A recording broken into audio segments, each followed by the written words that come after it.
नमस्कार दोस्तों, इस नई कहानी में आपका स्वागत है। मैं अभी लौट कर आता हूँ। जीने से उतरते उतरते मेरे दोस्त ने कहा, दुनिया में यही मेरा सबसे अच्छा दोस्त था। प्राचीन स्पेन का एक खंडहर था, जिसके बाहर एक बड़ी सराय में हम लोग ठहरे हुए थे।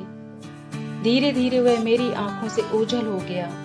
मेरी आवाज़ सीधे ही लौटकर आना उसकी निरंतर मिटती हुई पगध्वनि में मिलकर खो गई। अब मैं अकेला रह गया, छज्जे पर गया और रेलिंग पर झुककर खड़ा हो गया। धूल में अटे चिथड़े लपेटे हुए भिखारी दरवाजों में अड़े खड़े थे।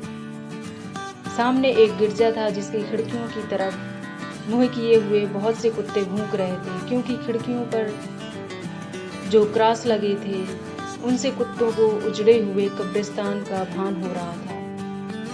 बढ़ती हुई सांझ के काले आवरण में छिपती हुई सड़कें जैसे रहस्यमय हो उठी।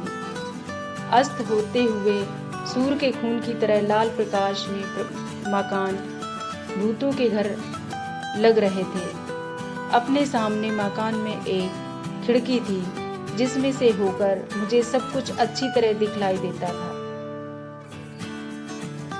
मुझे लगा कि उस घर के कमरे कमरे में बेचैनी फैली हुई है। मेरे बिल्कुल सन्मुख जो कमरा था वह गंभीर व्यक्तियों से ठसाठस भरा था।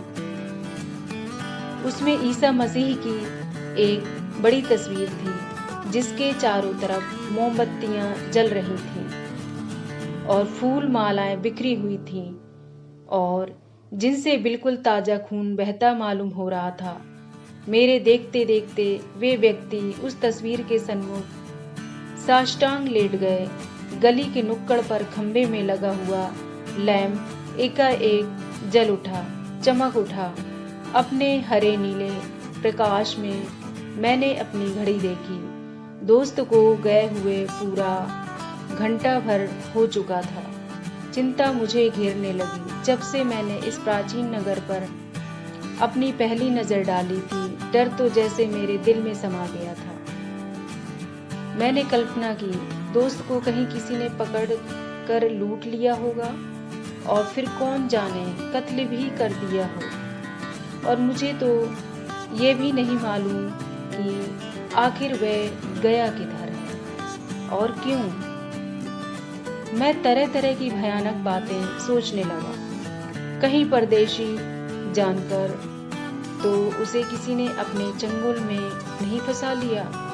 मैंने एक एक राहगीर को देखना शुरू किया, पर वे सब के सब संदेह भरे ही मालूम पड़े।